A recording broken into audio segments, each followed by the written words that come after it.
옛날에 박상길이라는 백정이 있었습니다. 하루는 한 양반이 백정을 찾아와 이렇게 말합니다. 내 이놈 상길아, 여기 고기 한 근만 가져오너라. 백정은 고기 한 근을 썰어다 줍니다.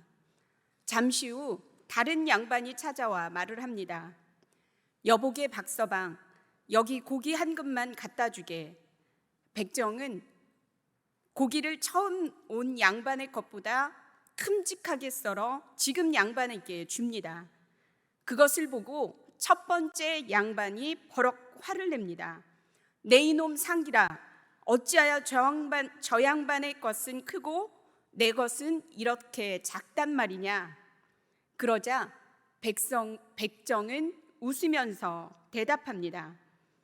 양반께서 사가신 고기는 내 이놈 상길이가 드린 것이고 저분이 사가신 고기는 박서방이 드린 고기이기 때문에 더 많이 드렸습니다 라고 말합니다. 말을 잘하면 이득을 볼 수 있다는 뜻에서 사용됩니다. 이와는 반대로 명심보감에 나오는 구시와 지문, 설시, 참신도라는 말이 있는데 이 말은 입은 활을 부르는 문이고 혀는 몸을 자르는 칼이다라는 말로 사용됩니다. 이처럼 우리들은 어떤 말을 하느냐에 따라 작은 이익을 얻을 수도 있고 손해를 볼 수도 있으며 크게는 화를 불러 자신의 목숨까지도 잃어야 할 수도 있습니다. 오늘 말씀을 통하여 세 가지를 살펴볼 것인데 첫 번째는 깊은 고뇌 가운데 있었던 선지자 예레미야가 외쳐야 했던 말은 무엇이었는지를 살펴볼 것이고 두 번째는 전능하신 하나님께서 우리들에게 요구하시는 것이 무엇인지를 살펴볼 것이며 세 번째는 하나님께서 이루시는 회복은 어떤 회복인지를 살펴보겠습니다. 구약 성경을 보면 선지자가 있고 제사장이 있습니다. 선지자와 제사장의 역할은 조금 다릅니다. 선지자는 하나님의 편에 서서 하나님을 등지고 사람들을 향하여 그들이 죄를 짓지 않도록 그렇게 하면 안 된다, 멈춰야 한다라며 외침으로써 그들이 듣고 깨달아 돌아서게 하는 역할을 하는 사람입니다. 제사장은 백성들의 편에 서서 백성들을 등지고 하나님을 향하여 잘못을 이미 저지른 백성들을 용서해 달라고 제사를 지내는 사람입니다. 좀 더 쉽게 말하면 선지자는 죄를 짓기 전에 외치는 역할을 하고 있고 제사장은 사람들이 죄를 지은 이후에 제사를 드림으로써 회복을 하게 하는 역할을 합니다. 눈물의 선지자 예레미야는 말을 하면 할수록 자신이 이득을 보는 상황이 아니라 그를 점점 휘감아 오는 것은 생명의 위협이었고 죽음뿐이었습니다. 깊은 고뇌 가운데 있었던 예레미야가 외쳐야 했던 말씀은 여호와 하나님을 떠나고 성전을 더럽혔으며 바알에게 분향한 것으로 말미암아 나라가 망할 것이다 라는 것이었습니다. 너희가 저지른 죄악으로 인해 심판을 받게 될 것이다 라는 말을 해야만 했습니다. 이 말은 이스라엘 백성들이 듣고 싶어하는 귀에 착착 감기는 달콤한 말이 아니라 너무나 듣기 싫어하는 말이었습니다. 너희가 잘못했기 때문에 나라가 망할 것이다 라는 것을 외쳐야 하는 선지자가 우리라면 어떠실 것 같으십니까? 눈물의 선지자 예레미야처럼 전달하려는 말씀에 대한 하나의 가감도 없이 타협하지도 않고 그대로를 전할 수 있으시겠습니까? 저는 자신 있게 그럴 수 있습니다 라고 대답하기보다는 주저하게 될 것 같습니다. 어쩌면 목숨이 달려있기에 주저하는 것은 당연한 것일지도 모르겠습니다. 그런데 오늘 예레미야 선지자는 정직하게, 신실하게, 가감없이 하나님께서 전하라는 그대로를 외칩니다. 주위의 사람들은 그를 죽이려고 달려들었기에 잠시 고난은 있었지만 하나님께서는 그를 지켜주셨습니다. 우리 입술에서 바로 걸러지지 않는 말들은 화를 부를 수 있습니다. 그러나 상대방에게 들리는 달콤한 말이 아니라 할지라도 하나님께서 입에 넣어주시는 말은 그 말을 하는 사람을 하나님께서 지켜주십니다. 어느 자리이건 그 자리에 우리가 있는 것은 하나님께서 우리들을 그곳에서 사용하시기 위함입니다. 저와 여러분이 하나님의 말씀을 외치는 자들이 되어 누군가가 잘못을 하려고 할 때 그 일을 멈추고 막아서게 하는 통로들이 되길 바랍니다. 예레미야 1장 2절부터 3절의 말씀입니다. 함께 읽겠습니다. 아몬의 아들 유다 왕 요시아가 다스린 지 13년에 여호와의 말씀이 예레미야에게 임하였고, 요시아의 아들 유다의 왕 여호야김 시대부터 요시아의 아들 유다의 왕 시드기야의 11년 말까지 곧 5월에 예루살렘이 사로잡혀 가기까지 임하니라. 아멘. 예레미야는 다른 선지자들에 비해 사역의 기간이 길었습니다. 40년 이상 하나님의 말씀을 외쳤습니다. 요시아 13년은 유다가 멸망을 향해 치닫던 격변의 시대였습니다. 주변 국가들의 잦은 침략으로 남유다의 국력은 쇠퇴해져 갔고 혼란의 시대, 재앙의 시대를 맞이해야만 하는 총체적 난국의 시대였습니다. 질서는 무너졌고 혼란 가운데 믿음이 송두리째 흔들리고 있었던 고통받는 이스라엘 백성들에게는 이런 질문이 있었습니다. 여호와 하나님이 지금도 우리와 함께 하고 계시는가? 우리의 기도를 듣고 계시는가? 였습니다. 몇천 년 전이나 현대를 살아가는 오늘이나 고통받고 있는 사람들의 질문에는 공통점이 있습니다. 하나님은 살아계신가? 나의 이 고통을 알고 계시기는 한가? 왜 이르도 침묵하시는가입니다. 오늘 이 자리에서 또 온라인으로 예배드리시는 분들 중에서 이런 질문을 갖고 계신 분 있으십니까? 예레미야 1장 5절의 말씀입니다. 내가 너를 모태에 짓기 전에 너를 알았고 내가 배에서 나오기 전에 너를 성별하였고 너를 여러 나라의 선지자로 세웠노라 하시기로. 아멘. 예레미야에게 임하셨던 하나님께서 오늘 우리들에게도 동일하게 말씀하십니다. 내가 너를 안다. 내가 너를 알아. 내가 너를 그곳에 세웠어. 현재 내가 얼마나 힘든지, 어떤 고통 가운데 있는지 너의 힘듦을 알고 있다.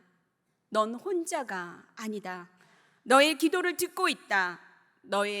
너를 사용할 거다라고 말씀하십니다. 5절의 말씀에서 알았고 성별하여 세웠다라는 말씀에는 과거, 현재, 미래의 모든 것을 다 알고 계시는 하나님의 전지의 능력이 담겨 있습니다.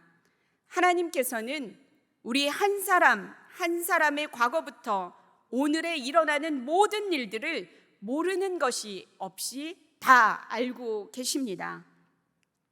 삶을 살아가다 보면 하나님의 사람들에게 힘든 고난의 과정이 있을 수는 있습니다. 어렵고 힘든, 진짜 하기 싫은 일도 할 때도 있을 것입니다.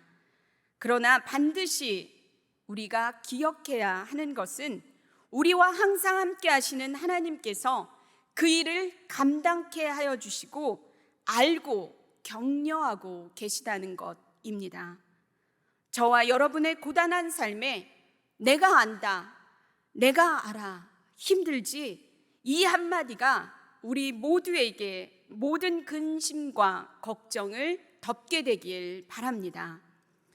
예레미야 30장, 31장은 회복에 대한 말씀으로 위로의 책이라는 별명이 붙어 있는데, 오늘 33장도 예루살렘과 유다에 대한 구원, 회복의 말씀을 쏟아내고 있습니다.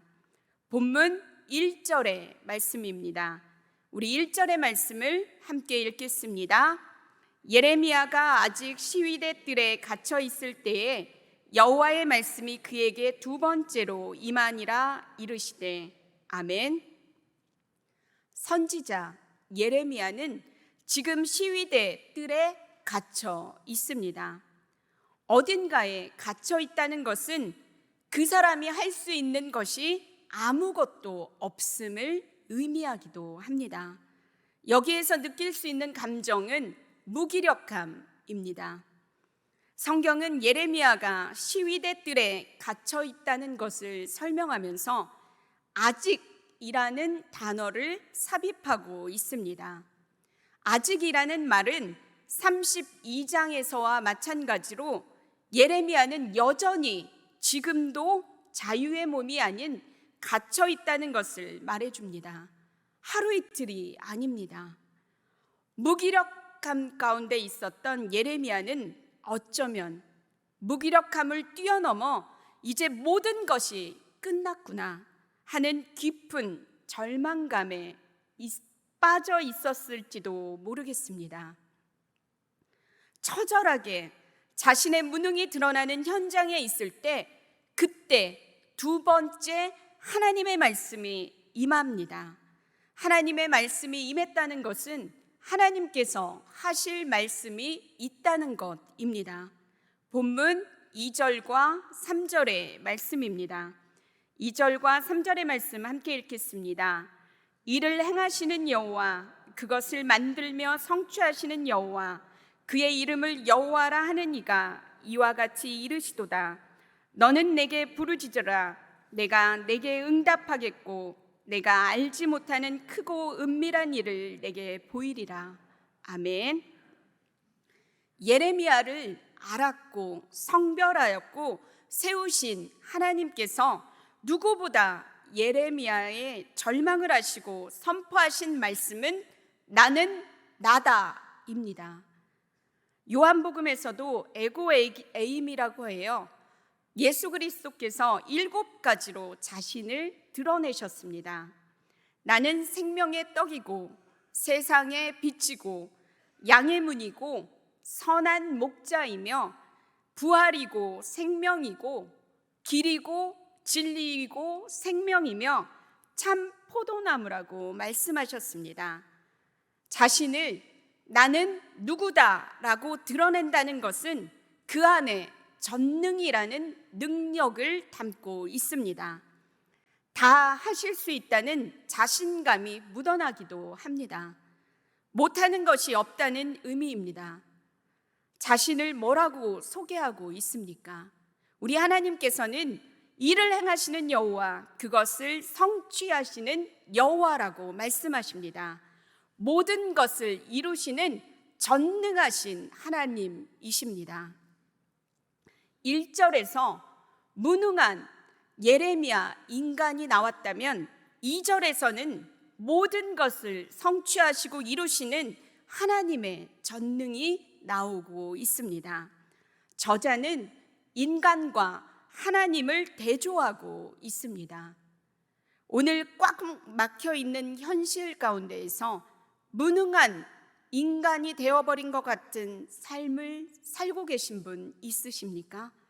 어찌할 바를 모르겠고 도저히 빠져나올 수 없는 깊은 절망에 포기해버리고 싶은 상황에 계시다면 그때가 하나님께서 그 삶에 새로운 일을 하시는 때입니다. 사랑하는 성도 여러분, 사방으로 모든 길이 막혀 있는 것 같고 풀리지 않는 인생 가운데 갇혀 있다는 생각이 드신다면 우리의 무능함을 그대로 하나님께 가지고 나아오십시오. 우리의 무능은 하나님의 전능의 역사를 보게 할 것입니다.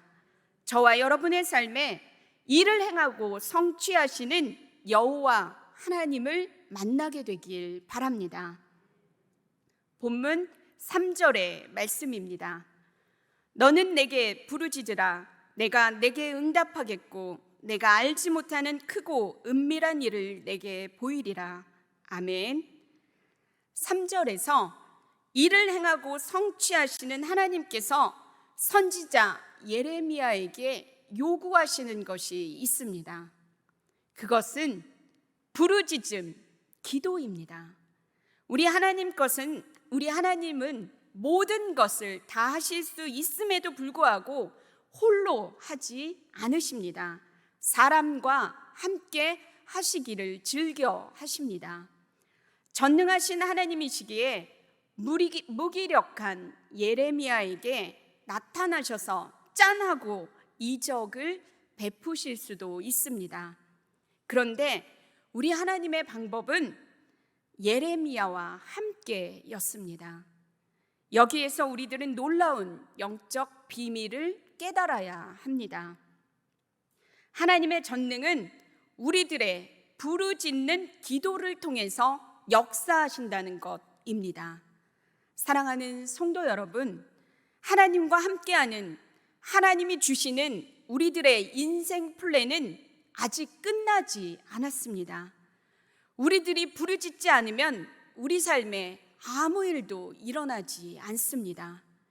전능하신 하나님을 의지하며 우리들이 할 수 있는 것이 그리 많지 않다는 것을 깨닫고 이제라도 다시 여호와의 발등상 앞에서 기도하신다면 그동안 그렇게 풀리지 않았던 문제들이 풀릴 줄 믿습니다.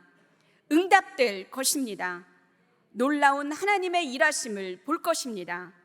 저와 여러분의 삶에 부르짖음으로 크고 은밀한 일들을 알게 되길 바랍니다. 4절과 5절은 하나님께서 예루살렘과 유다의 멸망이 확정되었음을 선언하십니다. 하나님의 진노는 예루살렘 성이 시체들로 가득 차게 될 것이고 그들은 악행을 보응하시는 하나님의 심판을 피할 수 없게 됩니다. 이스라엘 백성들은 가옥과 왕궁을 헐면서까지 갈대아 군대의 공격을 막으려고 온갖 노력을 다해보지만 소용이 없었다는 것이고 그런 노력을 하고 있는 이스라엘과 반대로 우리 하나님께서는 아무것도 안 하시며 그분이 오직 하고 계시는 것은 얼굴을 가리시는 것이었습니다. 본문 5절에 하반절에 기록되어 있습니다. 이는 그들의 모든 악행으로 말미암아 나의 얼굴을 가리어 이성을 돌아보지 아니하였음이라. 아멘. 나의 얼굴을 가리어라는 말이 나오고 있습니다. 하나님께서 나의 얼굴을 가리신 이유가 무엇입니까? 그들의 모든 악행 때문이었습니다. 그들의 죄 때문이었습니다. 3절에서 전능의 하나님께서 요구하셨던 것은 부르짖음, 기도였습니다. 오늘 5절에서 하나님께서 요구하시는 것은 죄의 회개, 정결입니다. 성경에서 얼굴을 가리신다는 표현은 더 이상 하나님께서 나타나지 않음을 의미합니다. 하나님의 도우심은 더 이상 없습니다. 하나님께서 얼굴을 가리우셨을 때 우리가 해야 하는 일은 엎드림의 은혜로 나아가는 것입니다. 구약의 제사처럼 우리들이 회개하는 것입니다. 정결하게 되어져야 합니다. 사랑하는 성도 여러분, 오늘 우리들은 하나님과 관계가 어떻습니까? 하나님과 우리들 사이에 불순물이 끼어 있지는 않으십니까? 죄가 있다면 더 이상 하나님께서는 우리들의 삶에 어떠한 영향력도 행하지 않을 것입니다. 얼굴을 가리실 것입니다. 멈추지 않는 악행으로 예루살렘이 망한 것을 기억하시기 바랍니다. 오늘 성경에서 말하는 경고를 우리들의 삶에 적용하시기 바랍니다. 우리들의 삶에 멈추지 않는 악행을 계속한다면 우리들의 삶도 송두리째 망하게 될 것입니다. 그런데 여러분, 아직 늦지 않았습니다. 이제라도 다시 하나님께 돌아오십시오. 우리의 정결함은 얼굴을 가리셨던 하나님께서 얼굴을 드러내시는 은혜로 나타나게 될 것이고, 피난처가 되어주시며 보이지 않는 손길로 도움을 주실 것이며, 날마다 우리들은 인도함을 받게 될 것입니다. 저와 여러분의 삶에 얼굴을 가리지 않는, 얼굴을 보게 되는 은혜가 임하게 되길 바랍니다. 부르짖고 정결하게 나아가는 이스라엘 백성들에게 소망의 말씀들이 전해집니다. 본문 7절의 말씀입니다. 내가 유다의 포로와 이스라엘의 포로를 돌아오게 하여 그들을 처음과 같이 세울 것이며. 아멘. 첫 번째는 포로를 돌아오게 하며 처음과 같이 세우겠다라고 말씀하십니다. 8절의 말씀입니다. 내가 그들을 내게 범한 그 모든 죄악에서 정하게 하며 그들이 내게 범하며 행한 모든 죄악을 사할 것이라. 아멘. 두 번째는 하나님께서는 모든 죄악을 용서하셔서 회복된 백성들이 정결하게 될 것이다 라고 말씀하십니다. 세 번째는 9절의 말씀입니다. 회복된 백성이 옛 명성과 영광을 다시 얻게 될 것이다. 하나님의 심판으로 열방의 저주와 조소의 대상이 되었던 백성이 하나님의 베푸신 모든 복으로 인해 열방 중에서 그분께 기쁨과 칭찬과 영광의 이름이 될 것이다 입니다. 사랑하는 성도 여러분, 이스라엘 백성들과 같이 갇혀있는 포로에서 풀려나고 처음과 같이 회복되고 죄를 용서해 주시고 명성과 영광을 다시 얻게 되는 삶 살고 싶지 않으십니까? 이 일은 정결한 하나님의 사람이 부르짖고 기도하며 나아갈 때 이 일이 일어납니다. 저와 여러분의 삶에 정결의 은혜가 임하길 바랍니다. 본문 10절부터 13절까지는 유다와 예루살렘의 번성을 말씀하고 계십니다. 이 부분은 다시 두 부분으로 나눌 수 있는데 10절과 11절에서는 사람에 대한 번성을 이야기하고 있습니다. 폐허에서 치유된 예루살렘이 사람들로 가득 채워질 것이며 기쁨과 감사와 찬양의 소리가 다시 들리게 될 것이다. 하나님께 감사하며 그분을 찬양하는 예배가 성전에서 다시 들려질 것이다 라고 말합니다. 이 부분은 사람에 대한 번성을 말합니다. 12절부터 13절은 짐승에 대한 번성입니다. 황폐하여 짐승도 거할 수 없었던 그곳에 하나님의 치료가 임하여 생기를 되찾으면 그곳에서 목자들이 양떼를 먹이고 돌보는 평화로운 모습을 다시 보게 될 것이다 라고 말씀하십니다. 우리 하나님 정말 놀랍지 않으십니까? 하나님께서 하시는 회복은 완전한 완벽한 회복입니다. 도저히 우리의 생각으로 안 될 것 같다는 현실이라는 틀에 갇혀서 절망하지 마시고 상황과 현실을 뛰어넘으시는 모래보다 많은 수를 갖고 계시는 하나님 앞에서 완전하고 완벽한 회복을 받는 저와 여러분의 삶이 되길 바랍니다. 이제 말씀을 마치려고 합니다. 눈물의 선지자 예레미야는 하나님께서 전하라는 말씀을 그대로 눈물을 흘리며 전하였습니다. 오늘 우리들에게 하나님께서 전하라는 말씀이 있다면 가감하지 말고 누군가에게 전하게 될 때에 그 사람이, 그 공동체가 죄에서 돌아서는 은혜가 임할 것입니다. 하나님의 전능은 우리들의 무능의 현장에서 일어납니다. 예레미야와 같이 시위대 뜰에 갇혀 있는 것 같이 사방이 막혀 있는 무능의 자리에 있으시다면 그 자리에서 회개하고 부르짖으며 나아가시기 바랍니다. 우리들의 기도는 한 사람 한 사람에 대한 인생 플랜을 갖고 계신 하나님의 크고 은밀한 일을 보게 할 것이며 그 자리에서 일을 행하시고 성취하시는 전능의 하나님을 만나게 될 것입니다. 하나님의 회복은 우리들의 삶에 무너진 것들을 보수하고 완전하고 완벽한 회복을 이루십니다. 오늘 현실의 삶에서 아직 나아진 것은 하나도 없다 할지라도 좌절하지 않고 일을 행하고 성취하시는 여호와 하나님께 기도하며 다시 완벽하게 회복을 이루시는 삶을 살아보시면 어떻겠습니까?